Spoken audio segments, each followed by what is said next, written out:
Alright guys, we are back for another Dokkan battle video. So ease the ATURs. Oh, you know what I didn't do? I didn't add Jiren to this. Well, Jiren is not in the equation, so I guess it's not really a big deal. I'll probably add his picture down here for next time, but yeah, Jiren is not really competing here. Now, the last time I did one of these lists, I've got it right here. I mean, you can take a glance at this. I'll tell you the list is much different.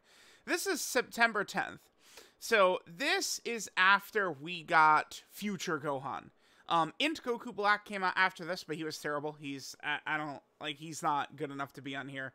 Then we also got Jiren, who, again, is also not good enough to be on here. And then keep in mind, just before Worldwide, we also got Transforming Vegeta, who is also not good enough to be on here. Someone like Transforming Vegeta, he's good on turn 10, but, you know, think about what I just said. So, let's just jump in. I would argue that this list is pretty bad. Like, I did the top 10 LRs, and I was saying, like, dude, like, this feels like the best 10 we've had since I started doing these, you know, updating every single time a character comes out, right? Like, I think our top 10 LRs right now are, like, the strongest 10 we've had in the last 2 years. Whereas, like, right here, this might be the weakest EZA-TURs I've ever been. I think it's pretty dire. Now, again, I have not done one of these since a lot of the Dismal Future Red Zone fights kind of, like, settled in and stuff like that, so keep that in mind. Trunks, I mean, he starts out god-awful. I mean, he is so bad, so terrible, but he can kind of come into his own. He could do some things. If he stacks up enough, if he's given the chance to stack up, he could certainly nuke with very heavy damage here. He could be very tanky. He could be an effective option against Omega, which is certainly saying something. He is very, very bad in base, but he's not like he's not a zero compared to some other characters. So there's Trunks, but I mean, I do not look at this guy too fondly. I mean, he's in spot 10, I guess, for a reason. Next is Super Vegito. Now, I'm sure this is gonna be like people are gonna what? People went out of their minds like talking shit about this guy back when he came out during the 8th anniversary. Now, I mean, he certainly did not seem too impressive, but, I mean, you could literally pull up clips of me talking about him back then. I said, if we ever struggle to tank normals, this guy is going to be effective. And guess where we're at right now? Normals, with a lot of characters in Dokkan right now, are a major concern. Top characters can take damage from these normals, from Omega doing AoEs, from, you know, fusions and monster super attacks, and then his normals after that hit really hard. STR Omega super attacks and his normals hit really hard. The Goku Black and Zamasu in the Zamasu Red Zone fight super and then hit really hard. Normals are a huge thing to work around, and Vegito does not take damage from normals. Now, unfortunately, that's kind of like what he's limited to. He will tank all normals, but he doesn't really do damage, and he can't tank super attacks, but he doesn't take damage from normals. At the very least, you know what you're going to get. There is value towards a character not being able to take damage, right? That's why the Golden Friezas are still really good. Like, TUR Golden Frieza has been an option for years. People still are able to use Super Saiyan 3 Vegeta at points, right? Like, if you know a character is not going to take damage, that could help out a lot. So, I mean, as goofy as it sounds, I like Super Vegito right there. I do. Next, we have Blue Gogeta. Blue Gogeta, I mean, he certainly has fallen off a little bit just because he's not good in base, but it's like you do really feel it, right? As a dodge or die character, 50% chance to dodge on a dodge or die character is tough. It can be tough to work around. Same thing with Yamcha. I mean, I don't understand why people suck Yamcha's dick but hate this character too, by the way. It doesn't make sense. But like this is just tough to play around with. In my experience, though, you know, you're in good hands once he transforms. He gets the 70% chance to dodge, and of course he has the guaranteed crits. He can be effective, but remember, I mean, the effectiveness for this Gogeta is, whereas most characters just die to these bosses, Gogeta, you're going to have your 50% chance to dodge and your 70% chance to dodge. Whereas most characters, it's just 100% chance to die, unless you have hidden potential system dodge or something like that, right? So we have Gogeta right there. Then we get Android 13. I mean, is he rated too highly here? Probably no. I do think that there's just tremendous value in this. Support characters who are kind of good enough to run are nice. 13, the Android team is very, like, hit or miss. Just, depending upon where the boss is going to attack. But, I mean, to be fair, I mean, virtually every single team is going to struggle. Every character is going to struggle. Like they're all these characters, the best characters in the game, can all be caught. There is no perfectly invincible character, I guess maybe other than, like, Mr. OP. He's literally OP.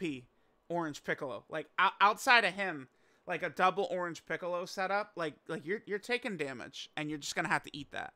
So, it can get tough where it's like, you can pull a clip of 13 getting blown away, but, like, you could do that with literally every single character. 13, a lot of times, will be able to handle normals well while supporting. He can do a bit of stacking. Transformation, he could be okay. I certainly would have liked him to be a little stronger than he is, but, I mean, he's kind of like an effective character.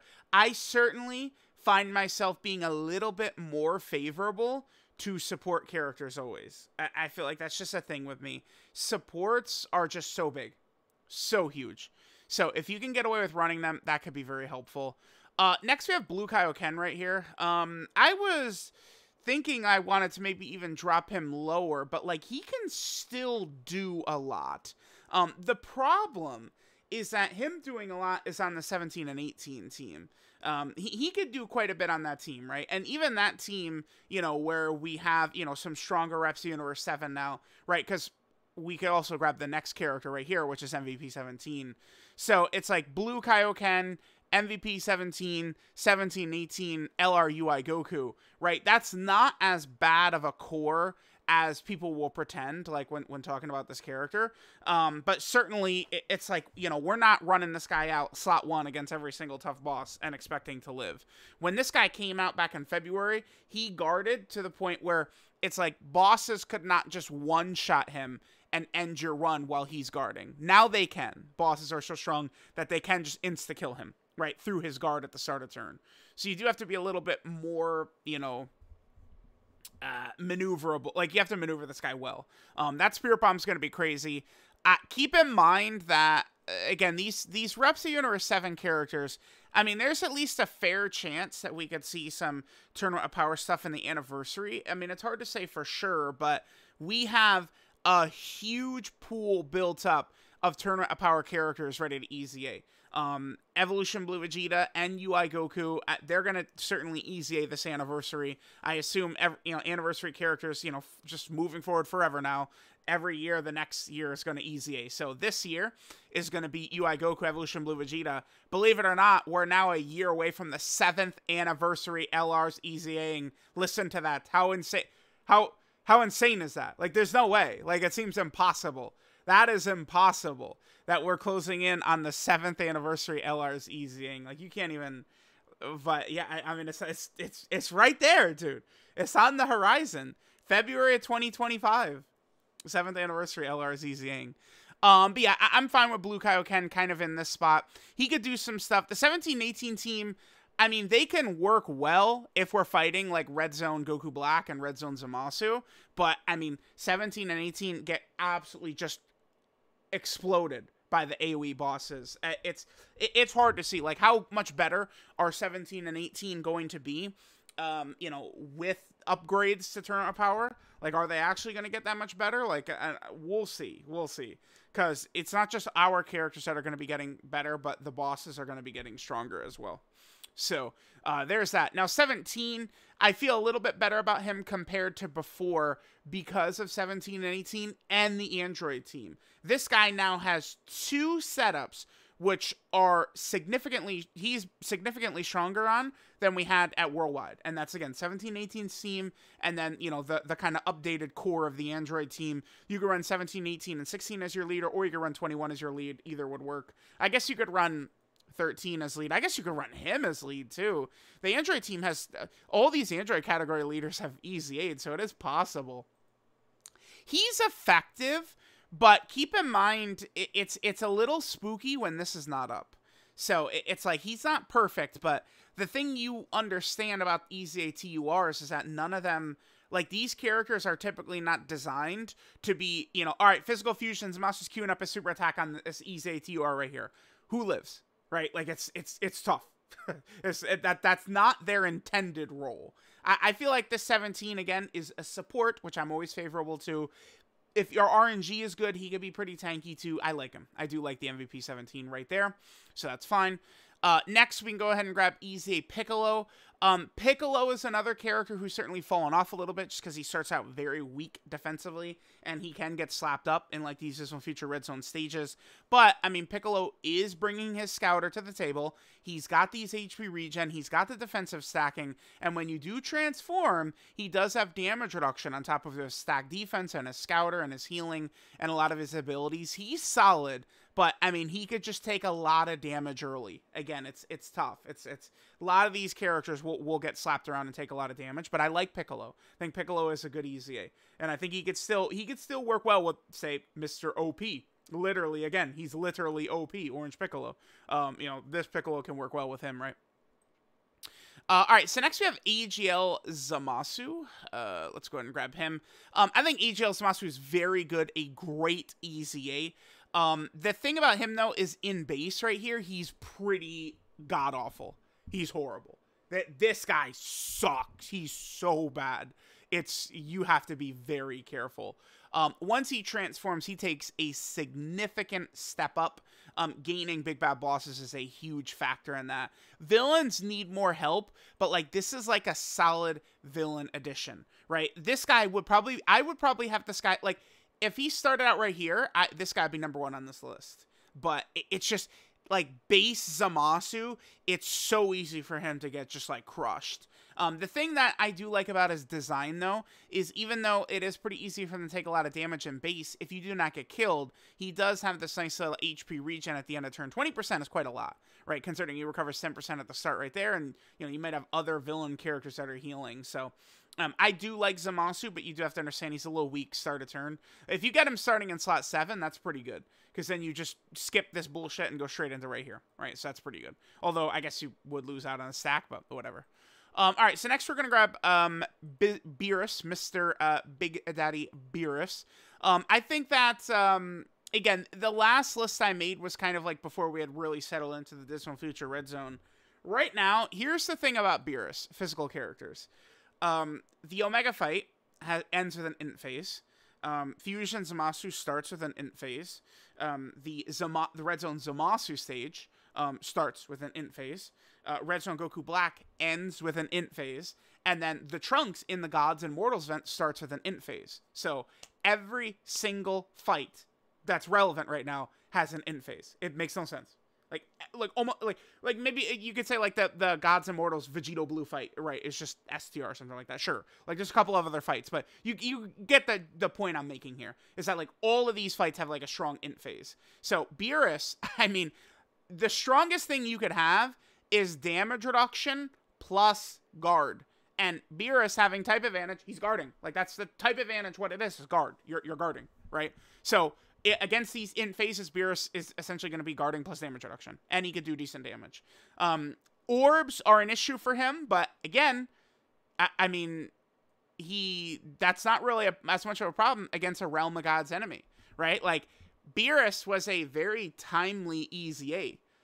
They drop him, and then they gave us the Dismal Future Red Zone, where, like, all these toughest fights are, you know, Realm of Gods enemies. So Beerus can get the job done. Beerus, of course, is on the whatchamacallit team, the Realm of Gods team with Fusion Zamasu, which we can make work. Like, there's some other things. We could get him on the Power of Wishes team with the GT Goku and Super Saiyan 4 Vegeta. I like Beerus. I feel much stronger about Beerus now than I did when he came out. Of course, again, the Dismal Future Red Zone being a thing, being added, really helps him out. Beerus, I think, is another classic example of dropping a character, and it's like, okay, like, he's got potential, but then Dokkan does actually reach, like, what he needs for his potential, right? I think Majin Vegeta is an example of this as well. A character who dropped, and it's like, what are we doing here? But then he gets what he needs, and he's great, right? Beerus is a successful example of that. We have thousands and millions. STR Kid Buu is a great example of a character where it's like goes, okay, but we need this or this or this, and he gets none of that ever, and then he's just a completely worthless release, right? So Beerus is not on that side of history, which is good for him. And then number 1 is in Future Gohan. In Future Gohan, he can, just like every other character, literally just like every other character on this list, in Future Gohan can get absolutely destroyed. But you know, the other thing he could do is he could have really nice tanking ability. This procs at like when he gets hit. So if your HP is 70% or less when he gets hit, damage reduction is up. Which means, unlike, you know, Zamasu gets insta-killed turn 1, potentially, Future Gohan does not. Future Gohan, of course, is also a support. Again, you guys know I'm always going to be bigging up these supports. EGL Zamasu does give ki as well, but Future Gohan is actually, I mean, look at this. Right, that's Big Daddy Dick shit right there. And then he potentially also could guard. His transformation is very strong. In Future Gohan, just good. That the worldwide download celebration was the Future Gohan cocksucking contest is what actually happened. It's crazy. It's crazy. They really paid huge respect towards Future Gohan, right? Both as #1 Easy ATUR and he's the best Carnival LR as well. So there we go. Do I feel any different about this? No. So here's kind of the way I felt like right here. I mean, damn, I probably could put Gogeta in front of 13. 13 with the support, though. Man, support is good. I'm always just going to be a little bit more, I think, like, soft towards support characters, man. Like, you gotta. It's just so important, right? Like, yeah, 17... this looks good. I don't think I have a problem with this. Now, again, my list from a couple of months ago, it looks vastly different. I mean, these losers are up out of here. Goodbye, losers. Beerus, it shoots way up, of course. 17 goes up with his stronger setups. I mean, we could kind of see, like, the skeleton of it looks very similar, but certain characters, like, exploded up or, you know, got the hell up out of there. Yeah, goodbye, Cooler. You suck. Yeah, Cooler. Yeah, sorry. Tech Ultimate Gohan still better, even though Easy 8. Alright, we're done. Thank you, everyone, for watching. Let me know how stupid I am. Let me know how fat I am. Thank you, guys. I love you. Mwah! And I'll catch you guys next time.